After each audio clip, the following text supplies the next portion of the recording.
kutaura kwandakamboita ndichiti zvoni muZimbabwe mune 16 officiated languages.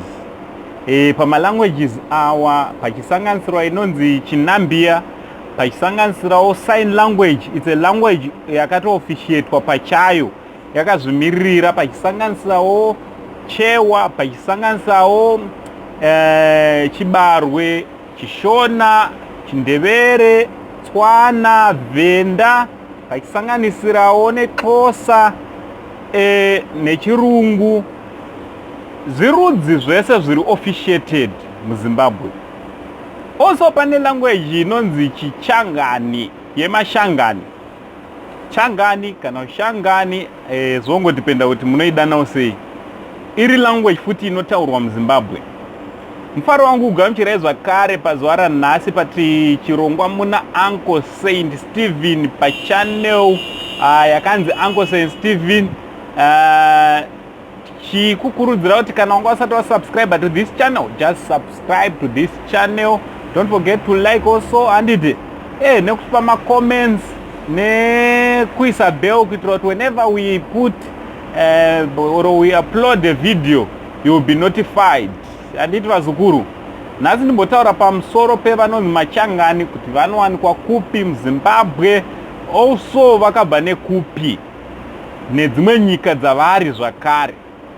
Right, Machangani kana kuti verudzi rechichangani vanowanikwa muZimbabwe, vanowanikwa area dzakaita sedzana Chikombedzi, kwana Malilongwe, is it Malilongwe, yeah, something like that, na Singita, Pamshana Lodge, those areas. Area yana Chiredzi, Clovelduko, unoona kuti variko Shangani people, very part and parcel of the Zimbabwean community, kana kuti mhuri yeZimbabwe.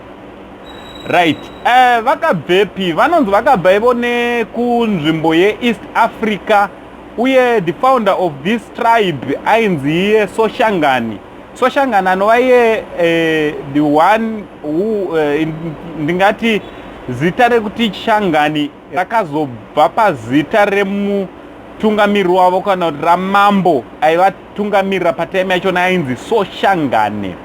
So vanonzi vakazotravela vachibva all the way from East Africa, vakafamba Mashangani, and nekuda kuti group ravo rakanga rakakura, they ended up vakuita madivisions. Vamwe vakudecida kuenda unogara kuMozambique, ukaenda kusouthern part of Mozambique unonosangana nemashangani akawanda kuarea dzakaita sana Maputo. Area yeMaputo yese unonosangana iri ine population yakakura yeMashangani.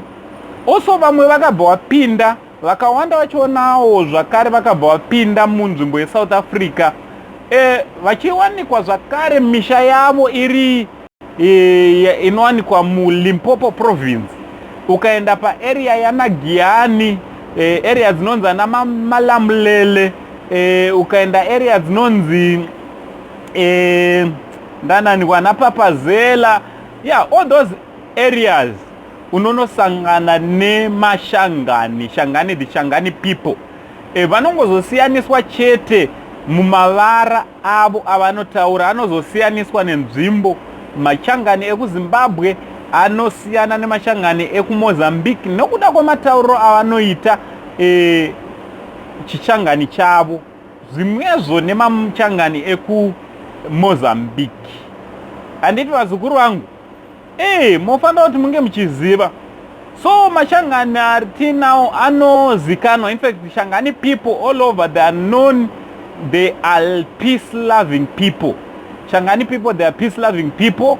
Why? Zvinoonekwa zvakare munhoroondo kuti these people pavakanga vachifamba vachiuya they were known not nenyaya yekurwa, vakanga not that they were cowards, no, but they are peace loving people. And zvekurwa zvakanga zvisiri zvavo kana kuti zvakanga vasingazvifarire. Chinhu chavaizikanwa nacho zvakanyanya vanhu vechichangani panguva iyi chakanga chiri chekurima nekuchengeta zvipfuyo. Mashangani people, they used to farm a lot.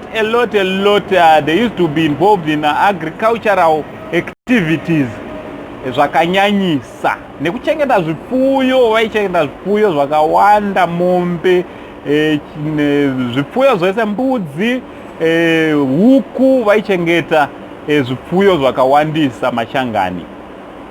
Right, so ndo zvandangoti nditaure pamusoro the Shangani people. Vari part and parcel of Zimbabwe. Vachiwanikwa kuside rekwana Loveldu. Nzvimbo dzandareva pakutanga. Handiti tofanira tinge tiri tinorespektana. Handiti nekuziva ndimi idzi. Ndivo vamwe chete vanoti kana vachikwazisa vanoti ausheni minjani, woti ikona minjani. Handiti oro ipuki minjani mwino. Hama dzedu, vamwe vedu muZimbabwe tinofanira kudanana navo, kuwirirana navo. Handiti nekurespekta culture yavo pamwe chete nerudzi rwavo nendimi yavo. Kana ungasati wasubscribe to this channel, I just kindly ask you kuti subscribe. Also don't forget to like this video. Also nekuisa bell kuti whenever we come we put or we upload a video, you will be notified. Na Uncle Saint Steven ndichiti kwanasi togumira pano. Bye bye.